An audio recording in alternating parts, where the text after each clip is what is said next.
Hello friends, গতকাল থেকে কলেজে ভর্তির প্রক্রিয়া শুরু হয়ে গেছে।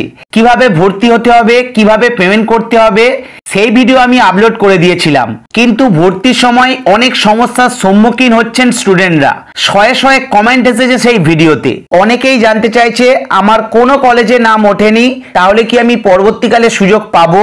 অনেকে আবার জানতে চাইছে আপডেশনে ইয়েস বা নো করলে কি হবে, সিএমআর ও জিএমআর কি, এর কি সুবিধা আছে। আমি পেমেন্ট কমপ্লিট করে দিয়েছি কিন্তু রিসিপ্ট কপি ডাউনলোড করতে পারছি না। সব থেকে বেশি যে কমেন্টটা আমি পেয়েছি সেই কমেন্টটা হচ্ছে আমার যে কলেজে নাম এসেছে আমি এখন সেই কলেজে ভর্তি হতে চাইছি না। প্রেফারেন্স অনুযায়ী যেখানে আমি অ্যালটেড হয়েছি তার নিচের দিকে যে কোনো একটি কলেজে আমি ভর্তি হতে চাইছি কিন্তু ভর্তি হতে পারছি না। সেক্ষেত্রে ওই কলেজে ভর্তি হতে গেলে আমাকে কি করতে হবে? যাদের সিট অ্যালটেড হয়নি তারা অবশ্যই পরবর্তীকালে সুযোগ পাবেন। কিভাবে সুযোগ পাবেন এই ভিডিওর মধ্যে জানিয়ে দেব। অ্যালটেড কলেজ ছাড়া অন্য কোনো লোয়ার প্রেফারেন্সের কলেজেও ভর্তি হবার সুযোগ আছে। কিভাবে সেই সুযোগটা নেবেন সেটাও এই ভিডিওর মধ্যে আপনাদের জানিয়ে দেব। অবশ্যই শুরু থেকে শেষ পর্যন্ত ভিডিওটি দেখতে হবে, তবেই কিন্তু বিষয়গুলো আপনারা সম্পূর্ণভাবে বুঝতে পারবেন। ভিডিওটি যদি আপনারা সম্পূর্ণ দেখেন আশা করছি সমস্ত ডাউট আপনাদের ক্লিয়ার হয়ে যাবে। আপনার প্রোফাইলটা যদি ওপেন করেন তাহলে ডান দিকে ব্লু কালারে যে কলেজে আপনি অ্যালটেড হয়েছেন সেই কলেজের ডিটেলস দেখতে পাবেন এবং সবুজ কালার বর্ডারে লেখা দেখতে পাবেন অ্যালটেড। এদিকে দেখতে পাবেন congratulation, you have been professionally selected. এবার টেক অ্যাডমিশনে ক্লিক করে সরাসরি আপনারা অ্যাডমিশন নিতে পারবেন। ডান দিকের উপরে এখানে মেরিট লিস্ট লেখা আছে, মেরিট লিস্টে ক্লিক করবেন। মেরিট লিস্টে ক্লিক করলে আপনার প্রেফারেন্স অনুযায়ী সমস্ত কলেজের মেরিট লিস্ট দেখতে পাবেন। এখানে একটা জিনিস খেয়াল করে দেখবেন, যে কলেজে আপনার নাম অ্যালটেড হয়েছে শুধুমাত্র সেই কলেজের পাশেই দেখতে পাবেন টেক অ্যাডমিশন অপশন, আর অন্য কলেজগুলোর পাশে টেক অ্যাডমিশন লেখাটা দেখতে পাবেন না।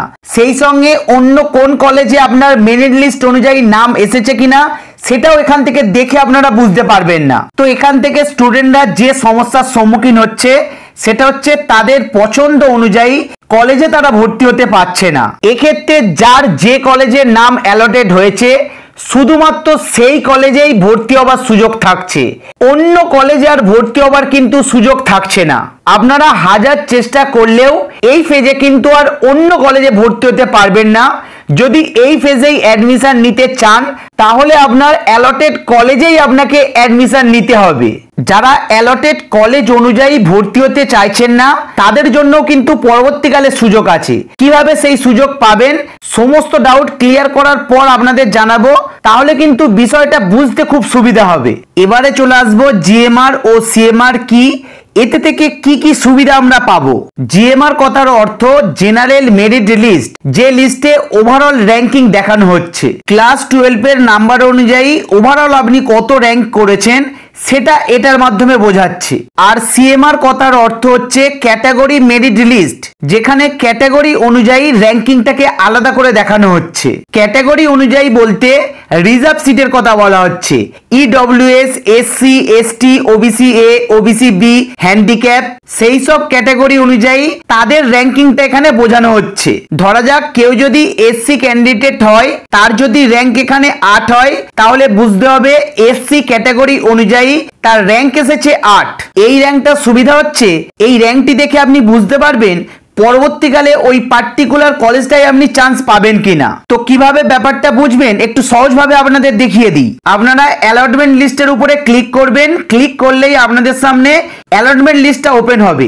এই লিস্টের একেবারে উপরেই আপনারা দেখতে পাবেন সিটের ক্যাটাগরি, অর্থাৎ কোন ক্যাটাগরিতে কতগুলো করে সিট আছে। তো আপনি কোন ক্যাটাগরি থেকে বিলং করছেন সেই ক্যাটাগরি অনুযায়ী এখানে কতগুলো সিট আছে এবং আপনার সিএমআর কত র্যাঙ্কিং এসেছে সেটা দেখে আপনারা একটা আন্দাজ করতে পারবেন পরবর্তীকালে, অর্থাৎ সেকেন্ড লিস্ট যখন প্রকাশ হবে তখন আপনার চান্স আসবে কিনা।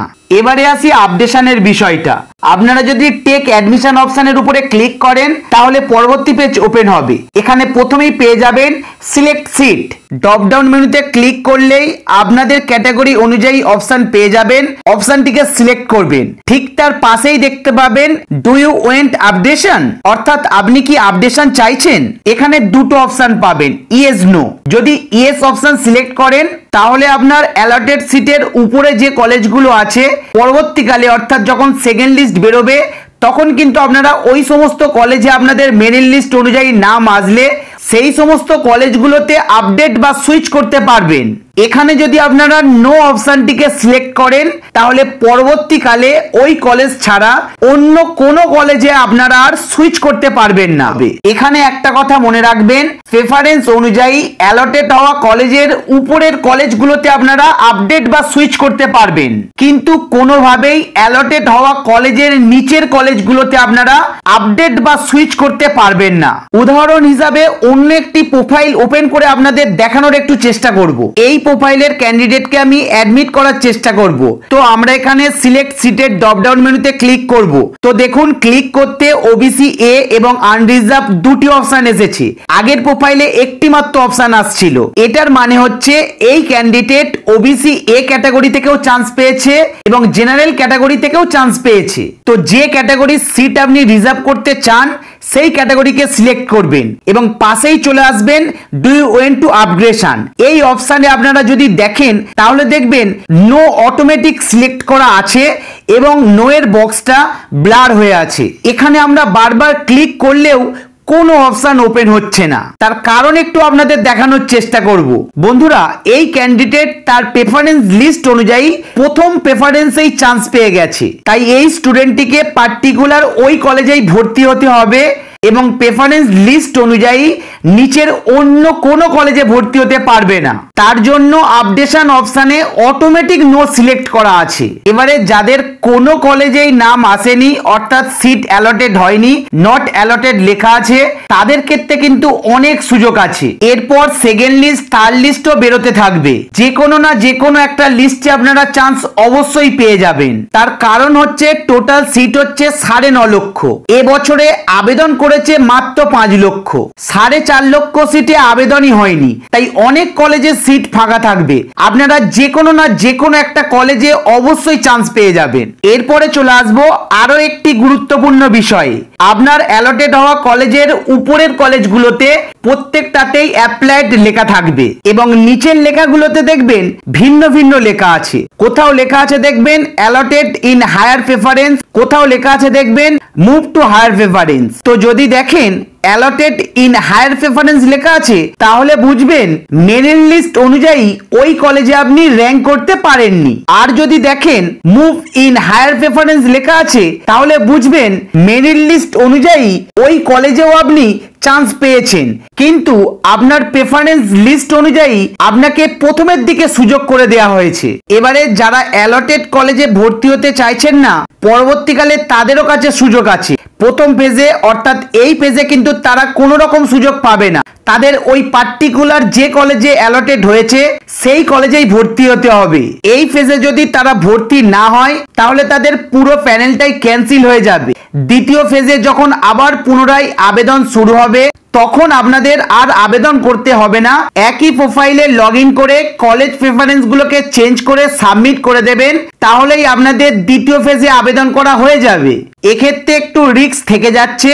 যদি আপনি রিস্ক না নিতে চান তাহলে প্রথম ফেজেই ভর্তি হয়ে যান, পরবর্তীকালে অ্যাডমিশন ক্যান্সেল করে দ্বিতীয় ফেজেও আপনি পার্টিসিপেট করতে পারবেন। এরপর অনেকেই কমেন্টে জানিয়েছেন পেমেন্ট কমপ্লিট হয়ে গেছে, তবুও পেমেন্ট রিসিপ্টটা ডাউনলোড করা যাচ্ছে না। এক্ষেত্রে বলে রাখি এই মুহূর্তে ওয়েবসাইটে অনেক ট্রাফিক, সবাই একসাথে ওয়েবসাইট অ্যাক্সেস করতে চাইছে, তাই ওয়েবসাইটে সার্ভার ডাউন হয়ে যাচ্ছে। 2-1 দিন পরে বা গভীর রাতে বা ভোর রাতে আপনারা ট্রাই করবেন, দেখবেন খুব ইজি পেমেন্ট রিসিপ্ট ডাউনলোড করতে পারছেন। তো বন্ধুরা, এর পরেও যদি কোনো ডাউট আপনাদের থাকে তাহলে অবশ্যই কমেন্ট বক্সে কমেন্ট করে জানাবেন। আমাদের টিম অবশ্যই আপনাকে সাহায্য করবে।